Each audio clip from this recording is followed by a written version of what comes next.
1947 से पहले भारत बहुत बड़ा था।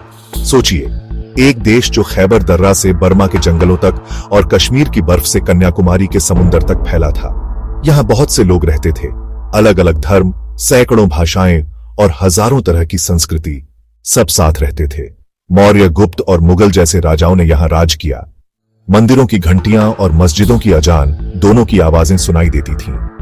अंग्रेजों ने पूरे देश को एक कर दिया, लेकिन उनकी फूट डालो और राज करो की नीति से लोगों में दूरियां आ गईं।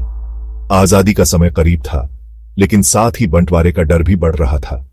नेता और आम लोग परेशान थे। फिर एक दिन रेडक्लिफ नाम की एक लकीर ने देश को दो हिस्सों में बांट दिया। बहुत से लोग अपने घर छोड़ने पर मजबूर हो गए, लाखों लोग मारे गए और करोड़ों को नई जगह जाना पड़ा।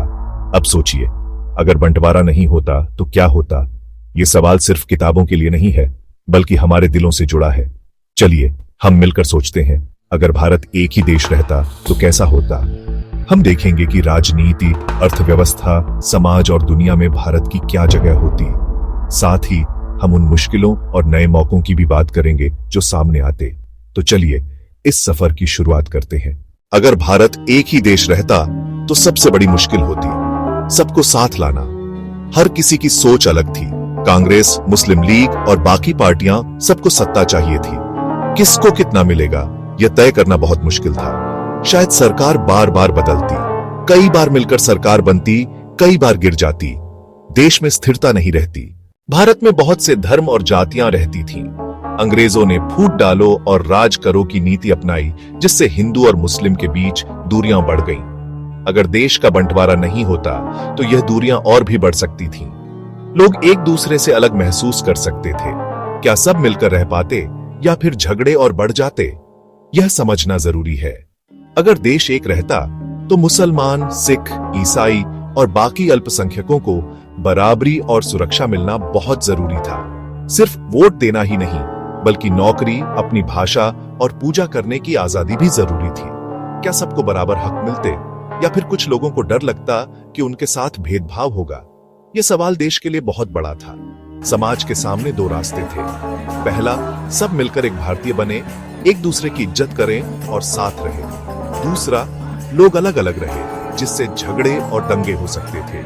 जैसे त्योहारों पर सब साथ मनाएं या फिर छोटी छोटी बातों पर लड़ाई हो जाए। यह देश के लिए बहुत बड़ा फैसला था। आखिर में देश का भविष्य नेताओं की समझदारी पर टिका था। अगर नेताओं ने सही फैसले लिए तो देश में शांति रहती, लेकिन अगर गलती हुई तो झगड़े और बढ़ सकते थे। हर दिन सबको मिलकर संतुलन बनाना पड़ता था।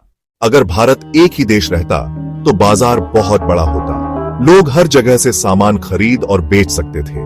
व्यापार करना आसान होता। बहुत से लोग मिलकर काम करते, फैक्ट्रियों में, खेतों में और दुकानों में। इससे देश आगे बढ़ता। लेकिन हर जगह के लोग अलग हैं। उनकी भाषा, खाना और त्योहार अलग हैं। सबको साथ रखना मुश्किल होता। अगर भारत का बंटवारा नहीं होता तो क्या होता? शायद भारत एक ही देश रहता। सब लोग मिलकर रहते। लाहौर, ढाका और दिल्ली एक साथ होते। व्यापार, कला और त्योहार सब मिलकर मनाए जाते। लेकिन यह आसान नहीं होता। अलग अलग सोच और धर्म के लोग होते। कभी कभी झगड़े भी हो सकते थे। नेताओं को सबको साथ लेकर चलना पड़ता। इतिहास को बदला नहीं जा सकता, लेकिन हम उससे सीख सकते हैं। बंटवारा दुखद था। हमें मिलकर रहना और एक दूसरे की इज्जत करना चाहिए। यही असली भारत है। आप क्या सोचते हैं? कमेंट में बताएं। वीडियो देखने के लिए धन्यवाद और ऐसे आसान इतिहास वीडियो के लिए चैनल को सब्सक्राइब करें।